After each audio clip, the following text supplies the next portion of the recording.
It was the deadliest attack on American ships since World War II. 34 sailors were killed aboard the USS Liberty after Israeli fighter jets fired on the Liberty during the Six-Day War back in 1967. So why don't more of us know about the story of this ship? Well, a father and son team are trying to change that. We are joined now by John Scott, who was an officer on the Liberty and the damage control engineer, and his son, James Scott, an investigative writer and the author of Attack on the Liberty. Gentlemen, thank you both for coming in today. Thank you for having John, I have to ask you, what was that day like? Well, it started off, it was a great day for me. It was my 24th birthday, June the 8th, 1967, and I was looking forward to a good day. The weather was great. I had the 4 to 8 watch on the bridge that morning. Got to see the first light of the day and got to spot the first observation plane that came out from Israel to fly around the ship and identify us and take back off towards Israel. And other than that, it was just a great day until out of the blue we got attacked. And obviously many casualties there. The attack was fast and furious, and it looked very much like the Israelis wanted very much to sink the ship and leave no survivors, which we know in retrospect was exactly what they intended. And so there was some premium on getting an SOS out. Israeli planes are strafing the deck. They're pouring napalm on the deck.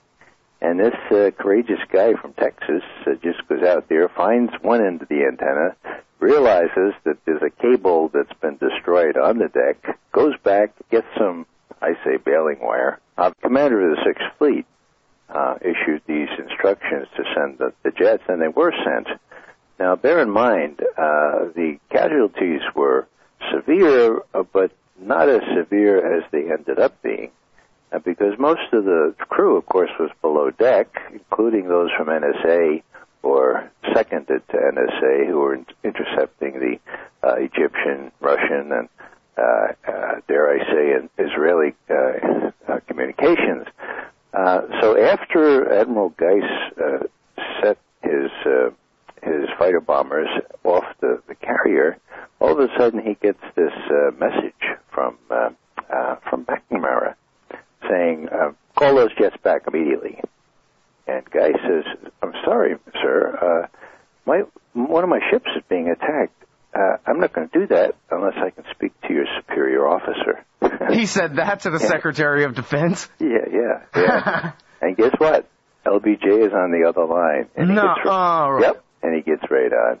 And he said, you call those jets back right away. I don't want to embarrass my ally, Israel. And so Admiral Geis called the jets back. Now, what's the significance of that?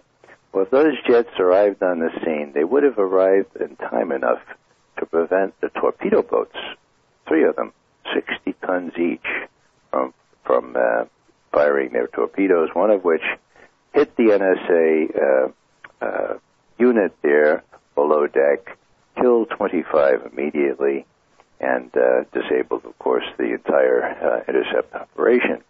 So there you have 25 people that would have been not killed, and they were added to it ended up being 34 that were killed, 174 that were wounded, and that amounts to two-thirds of that crew of 294.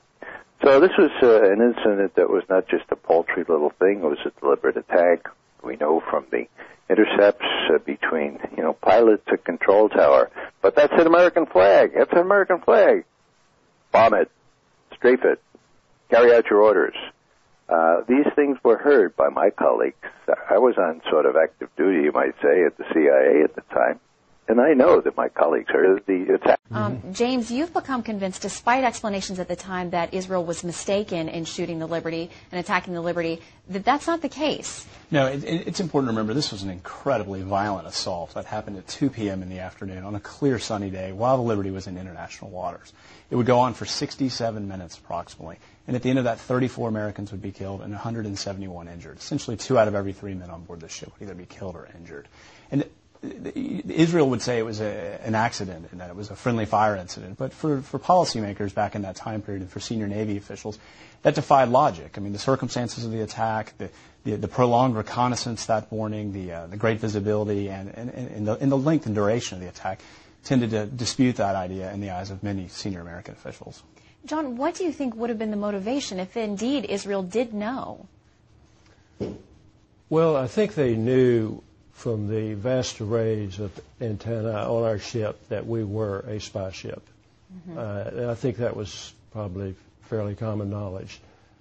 I guess any assumption I would have would be that they figured we were spying on them and that we were possibly going to relay stuff back to Washington that might prevent them from doing, further invasions into neighboring countries. That's just my guess. I don't know the real motives, and I don't think anyone at this point knows for sure. Ask you this. Sure. They must have had some real good reason to want to attack an American boat, because just think, if the truth got out to the American people at large that Israel had committed an act of war such as this, then that could cost American support for Israel over the long term. I mean, this is a major gamble they were playing. Why in the world would Israel do such a thing, Ray? Why they did it? There are two reasons that I give equal possibility to. First one is that their plan was to take the Golan Heights starting on the 9th of June. This was the 8th of June. They couldn't communicate with their forces up there in Golan Heights without the Liberty intercepting the messages. And so, what do? Well, if you're pretty sure that the U.S. is going to have to let you off on this, you destroy the ship, you sink all the tapes as well, and you destroy all the survivors, so that you can go up on the Golan and not give the U.S. the opportunity to bang on you again, say, look, don't do it.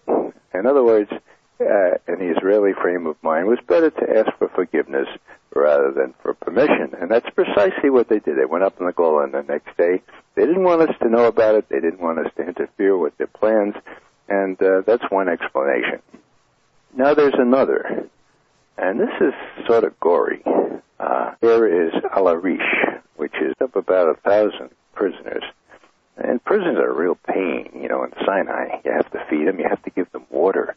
And it's a real pain. And so what happened here, according to Bamford and these eyewitnesses, is that Egyptian prisoners of war, there are about 300 or 400 of them in the coastal town of El-Arish there in the Sinai, they were lined up, they dug their own graves, they were shot. And that's the way they took care of the Egyptian prisoners.